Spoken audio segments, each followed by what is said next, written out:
Assalamualaikum warahmatullahi wabarakatuh.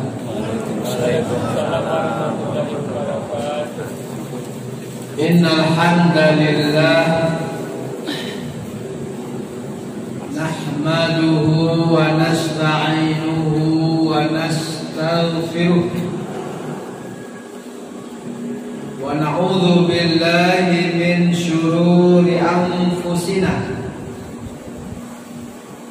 wa min sayyiati a'malina. Innahu may yahdihillahu fala mudilla lahu wa may yudlil falan tajida lahu waliyyan mursyida. Asyhadu an la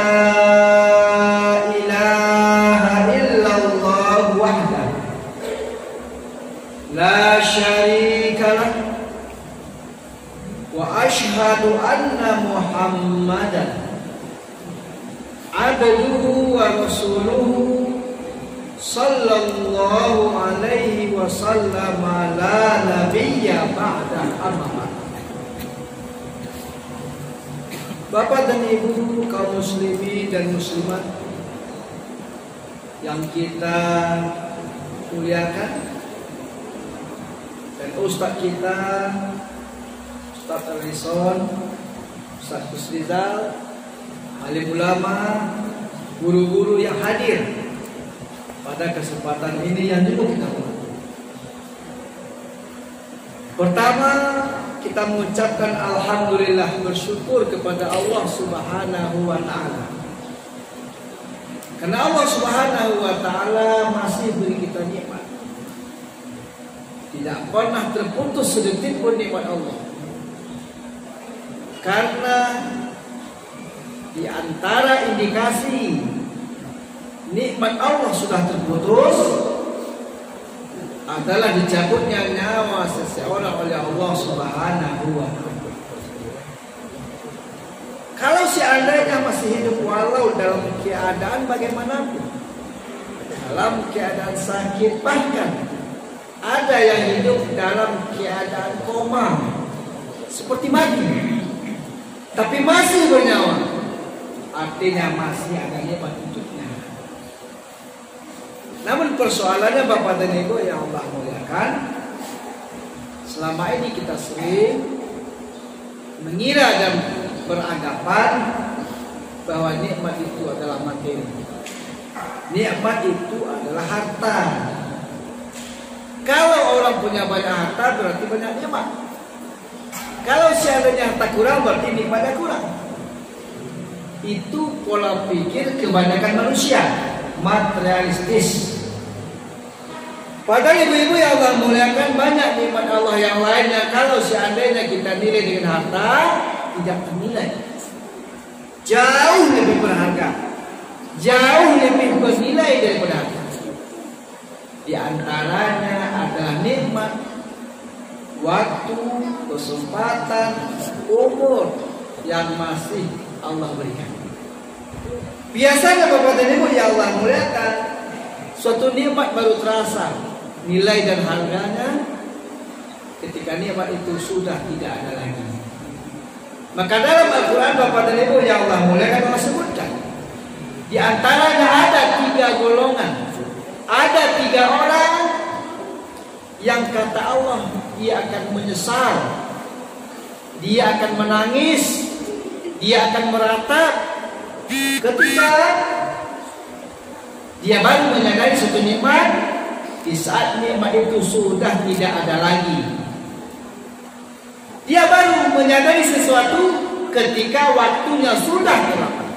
Yang pertama, Allah Subhanahu wa taala sebutkan dalam Al-Qur'an surat Al-Munafiqun ayat 10. A'udzu billahi minasyaitonir rajim. Bismillahirrahmanirrahim. Wa anfiqu mimma razaqnakum min qabli an ya'tiya ahadakumul maut fa yaqula rabbi laula akhartani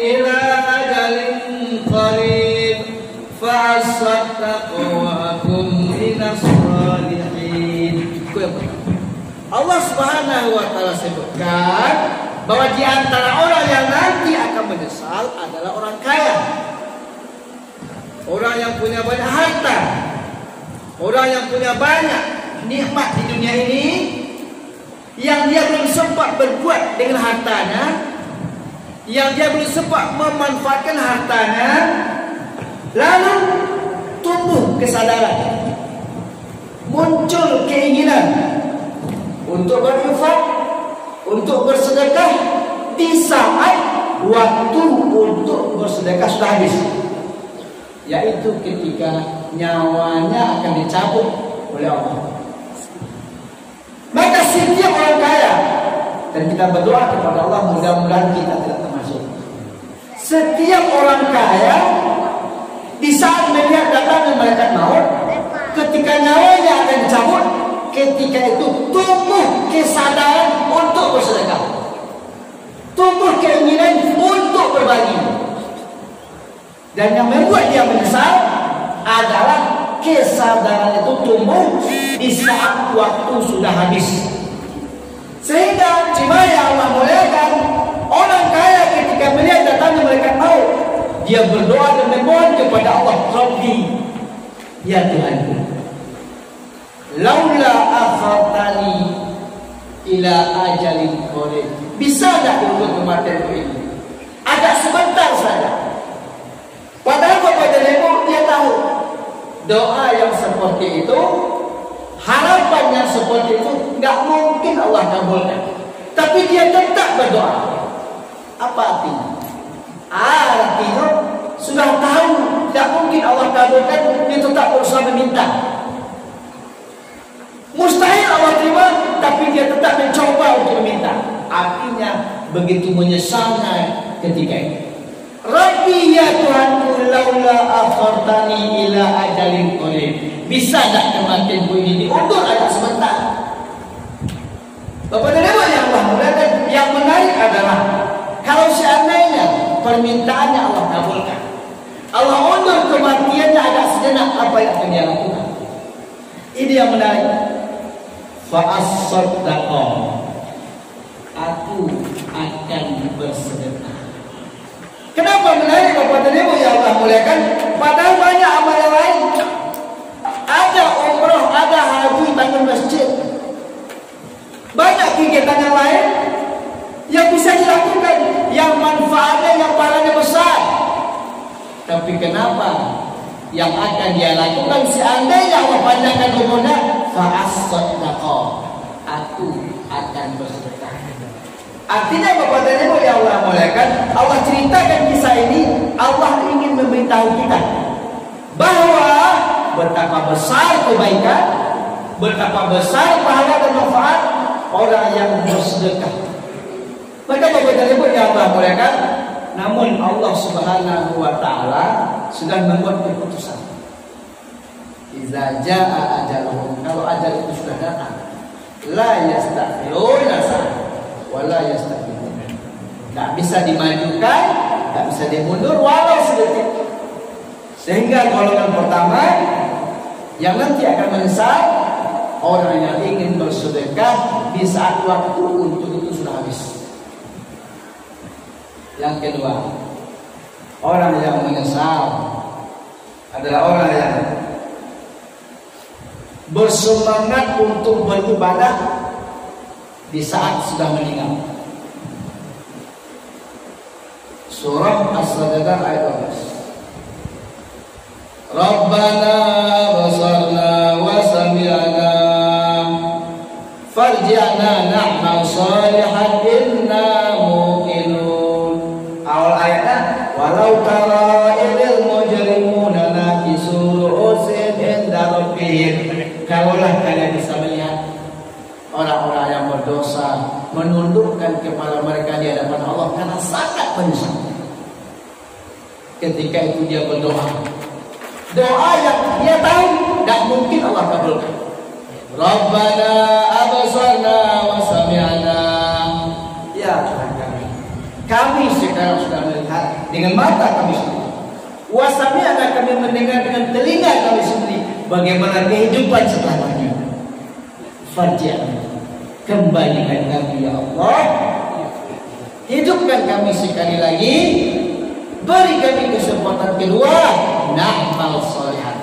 Seandainya itu yang mengabulkan, minta boleh kadang berlaku, na'mal sholihan, kami akan beramal soleh. Inna muqinun, karena kami sekarang yakin.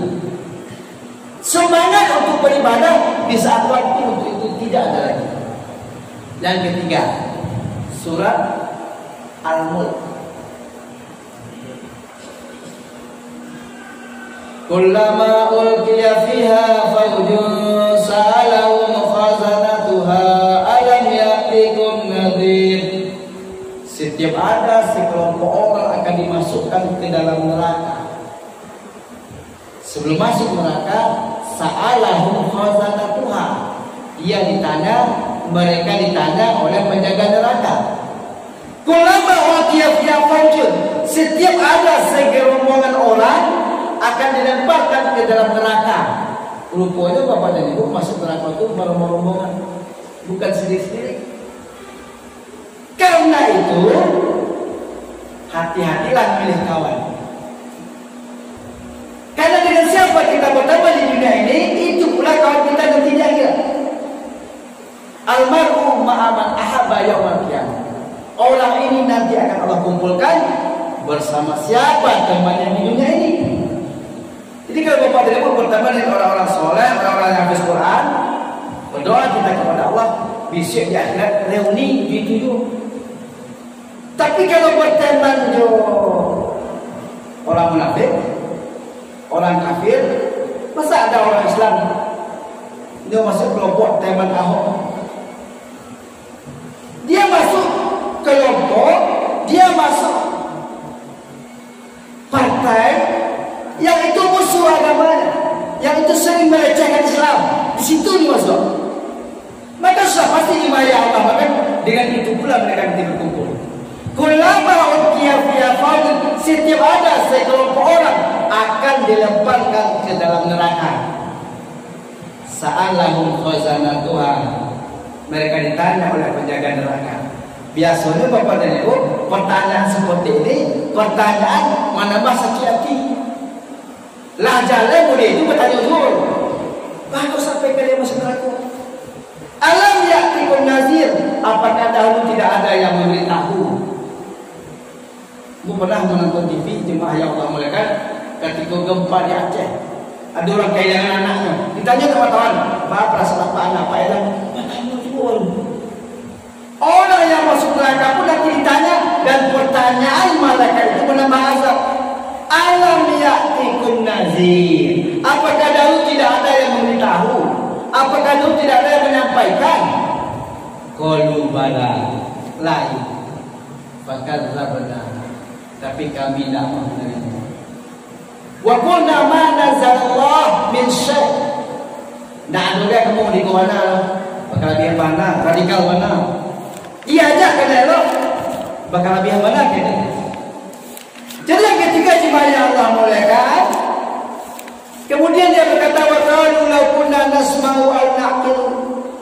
Kalau seandainya kami dulu mau mendengar, kami mau menerima, ma kunna fi ashabis sa'ir, tentu kami tidak akan masuk neraka sa'ir. Jadi golongan yang ketiga ini jemaah yang Allah muliakan, yang akan menyesal orang yang ketika ada kesempatan menambah ilmu, ini masih lengah, ini tidak mau datang, nanti di akhirat dia bersadar ketika melihat ada orang mendapat pahala, kenapa saya dulu gak tahu. Jadi jemaah yang Allah muliakan, nikmat yang patut kita syukuri itu adalah mumpung masih di dunia, Bapak dan Ibu kita masih punya semangat pertama untuk berinfak. Karena kalau nanti punya semangat untuk berinfak di saat ajal sudah datang, tidak ada kemudian. Yang kedua, kita punya semangat untuk beramal, waktu masih ada, tenaga masih kuat. Dan yang ketiga, kita punya kesempatan untuk menambah ilmu. Yang mana kalau seandainya di dunia ini kita tahu, kita bisa mengamalkannya. Tapi kalau seandainya nanti kita tahu tentang sesuatu, kita tidak lagi bisa berbuat apa-apa. Jangankan nanti di akhirat Bapak dan Ibu, ya Allah muliakan, orang yang terlambat tahu menyesal di dunia saja terlambat tahu menyesal. Ada umpamanya pengumuman kepada seluruh warga akan ada bantuan langsung tunai jumlahnya 5 juta. Syaratnya fotokopi KTP, pas foto 2 kali 3 sampai wah antar ke Ketua Lurah dan tak baca dari fotokopi kakak. Yang udahlah situ ngurus baik Ketua Lurah baik Ketua Wali untuk persyaratan dapat PLT 5 juta sekarang. Yang awak ciwa istri lain bertanya, lain penasaran mengalah orang sibuk ini mudik ke Ketua Lurah, tapi tak boleh tanya.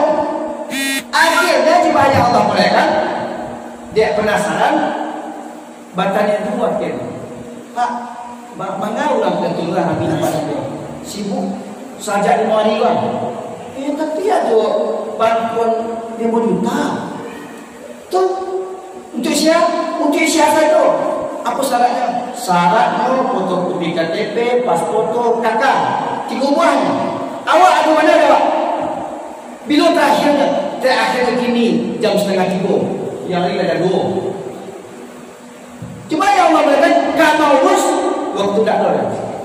Akhirnya jemaah yang Allah muliakan melihat orang mendapatkan 5 juta seorang, yang awak tak dapat dia tak mau lulus. Bukan tak ada syarat ada, cuma tak dapat tahu. Menyesal tak? Yang ketiga jemaah yang Allah muliakan, karena itu nikmat Allah Subhanahu wa taala yang masih Allah berikan kepada kita, Allah beri kita semua taufik, Allah juga beri kita hidayah. Hidayah itu kesadaran, taufik itu kekuatan. Ketika ada kesadaran, ada pula kekuatan, makanya bisa kita datang ke rumah Allah ini. Bapak dan Ibu yang Allah, maka betul kata Ustaz kita tadi bahwa hari ini hanya sebagian kecil saja jemaah haji yang mendapat nikmat untuk bisa menunaikan ibadah haji di Mekah. Hanya sebanyak 65.000 lebih kurang. Yang lainnya tidak dapat izin dengan berbagai macam pertimbangan. Baru terasa oleh kita Bapak dan Ibu, ya Allah, bagaimana pedihnya hati kita di saat kita mau beribadah tapi tidak bisa beribadah. Azab yang paling pedih bagi orang mukmin, dia tidak bisa melakukan kebaikan di saat dia ingin melakukan kebaikan. Tapi begitulah kita ini jemaah yang Allah muliakan, ketika ada kesempatan dulu kita sia-siakan.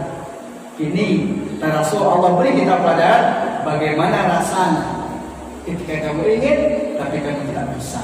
Mudah-mudahan Bapak dan Ibu yang Allah muliakan, tahun depan hilang taknya balik ini waktu. Apapun alasan kok corona atau apa yang namanya, tapi yang pasti jemaah yang Allah muliakan, ini mungkin hukuman dari Allah. Dulu ada kesempatan itu banyak alasan, nah ini banyak semua.